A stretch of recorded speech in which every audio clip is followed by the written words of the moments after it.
Get him.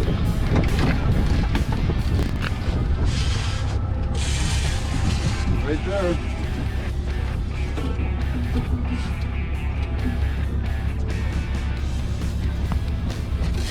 Yeah.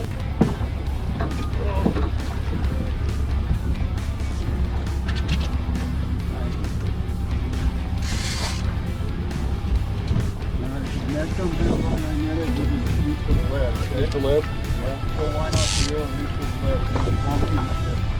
Nice reach, lead.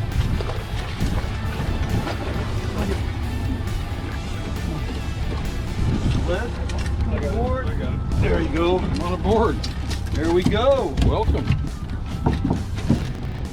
Do this real quick. Oh yeah, nice. Here we go. This is typically what we're getting out here in the saltwater, shallow water fish. We're in about 20 feet of water, so 18 feet of water. That was a chartreuse brine red label herring. They like the small bait out here, but chartreuse, Hotskis fire-brine, chartreuse has been getting it done. This is a hatchery fish, no adipose fin, and we can keep 2 apiece wild or hatchery. So we got 5 more to get. Here we go. Oh, here you go, George. Fish. Fish, fish, fish, fish. Oh, let's pull that one up. Yeah. Thank goodness. There we go. Oh, camera.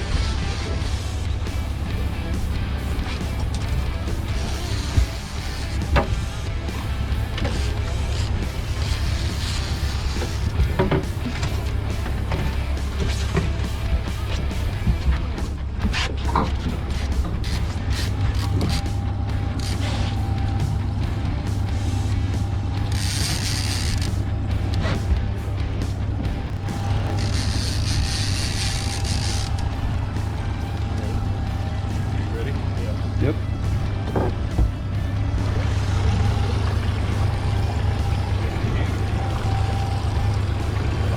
Oh no. It's pretty bronzy.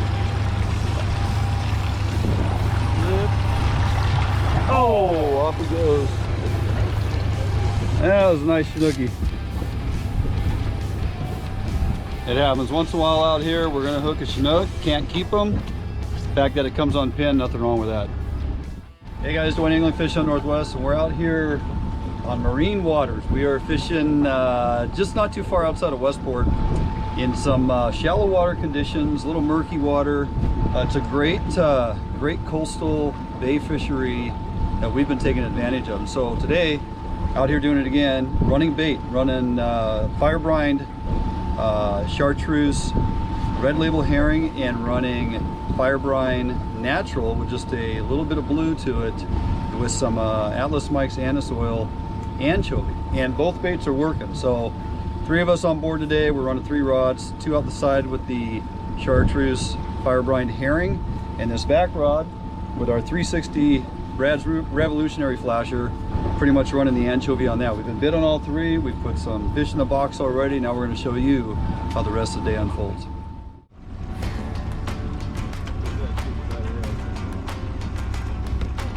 Oh, fish, fish, fish, fish, fish. He's got center rod. Still there? Yep, still there. Yep. Yeah, coming right up. Okay, buddy. Oh. Oh. There we go.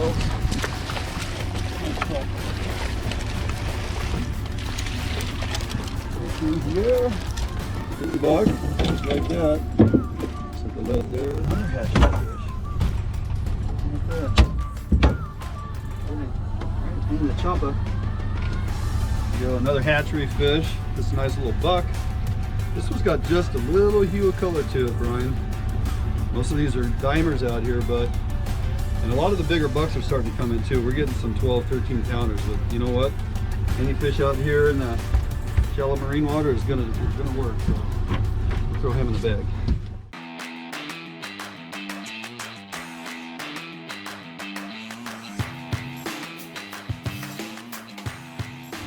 All Alright, we're out here in the marine area today. We're fishing for coho in shallow water, and we're using a variety of baits here. I got some anchovy cured up in fire brine. Now this is mostly natural fire brine with just a splash of blue, and you can see with just hardly any blue in there, it actually adds quite a bit of blue. I also put in some Atlas Mike's anise just to give a little different scent trail, and that is definitely working. I have some anchovy in the fire brine chartreuse, and I also have red label herring, which is your smaller herring, and green label herring, only because we're running out of red label. So they prefer a smaller bait out here. So we're mostly running these anchovies in the red label size herring. If we have to, we'll jump to the greens. Now, one thing I like to do, because we do have seaweed and eelgrass and stuff out here that can knock your bait off, it works really well just to put them in a helmet. These Rice Davis helmets work fantastic. This is actually an anchovy helmet, but the red label fits into it just fine. So we're going to go ahead and stuff that herring in there, pin it through the head, drive that on through. And now it doesn't get real complicated with hooks in and out and trying to adjust and everything. I just like to drag this down 3/4 of the way, stick it through the meat of the herring, grab a good amount of it there, and then a simple pull, put a little bend in that thing, okay? We have a broken off toothpick in the head right here, or in the helmet, which adds friction and holds that tension and keeps the bend in your hair. All right, let's dump it in the water and see how it spins. See that chartreuse brine coming off the back of it, putting that scent trail out. Oh yeah.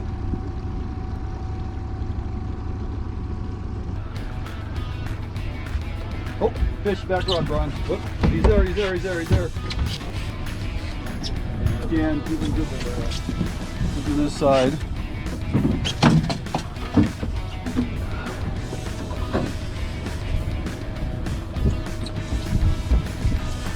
Got it, okay.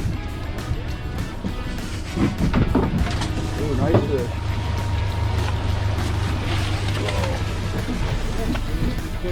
Oh boy, here you go. Oh yeah, popped right out. That was on an anchovy.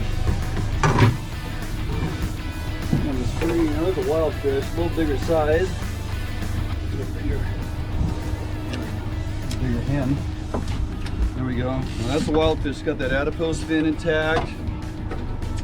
A lot brighter than our last fish, but you can see the quality of these fish out here. This shallow water marine area, kicking out some really good quality fish. So that one was on a chartreuse anchovy out the back.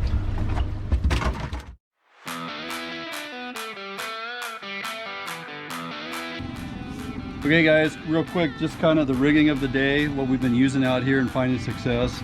Braided line, 10.5 foot edge rods, 1065, 360 pros, and this is my little weed stopper in here. This thing works great just to help keep your gear clean. Braid line down to a VIP sliding lock, which prevents line twist. That goes to a 12-inch dropper. Actually, on these bait rods, right off the bottom, up one crank, so we're using 20 ounces of lead just to get it down. That's a slider into our terminal end, which clips to our bead chain. I got a 24-inch bumper on here out of 200-pound test mono. Goes to our 11-inch YBC BMK flasher. Seems to be getting it done out here. Water's a little stained. Been utilizing this red and silver flasher, worked really well. I've shortened up my leaders because of the dirty water, running about a 40 to 42-inch leader of 30 or 40-pound fluorocarbon to tie a dual hook, basically a mooching rig, into our Rice Davis helmet to protect the bait on the troll. And that's the basic rig that we've been using out here day after day, finding success. Inline rotator out the back. You can see that rod thumping. I'm utilizing 10-inch Brad's Revolutionary 360 flasher. On that one, I'll run a 30-inch leader and bait in the helmet, typically the anchovy. And that 30-inch leader on that 360 flasher gives that bait a tremendous amount of whip. And it really seems to work well. We're fishing this rod, or if I have two of them back here, suspended up 24, 26, 28 feet on the line counter. on 12 ounces of lead. Basically same setup, 360 flasher out the back, inline rotator on the front, and been getting it done. That rod, Brian. Oh, he's right there. Oh, come on, hot fish. Get out of there. I'm trying. Oh boy, what's going on here? Where are we at? Oh, you're good. You're good. You're good. You're good. I'll go this side. Yep. Coho rodeo. Oh, buddy. That's what we want right there. Step back. This is a nice sized fish here. He does not want to come in exactly.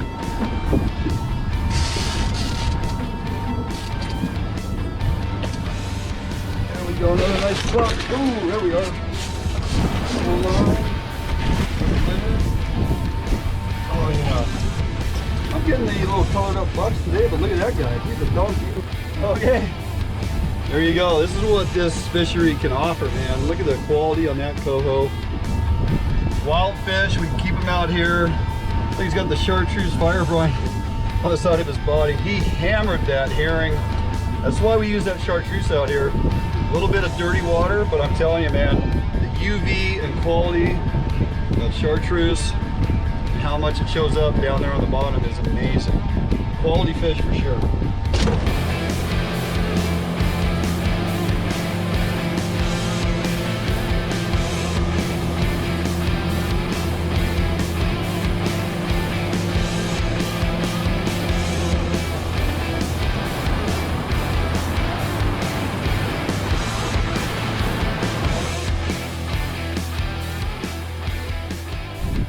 All right, well, there you go. What do you think?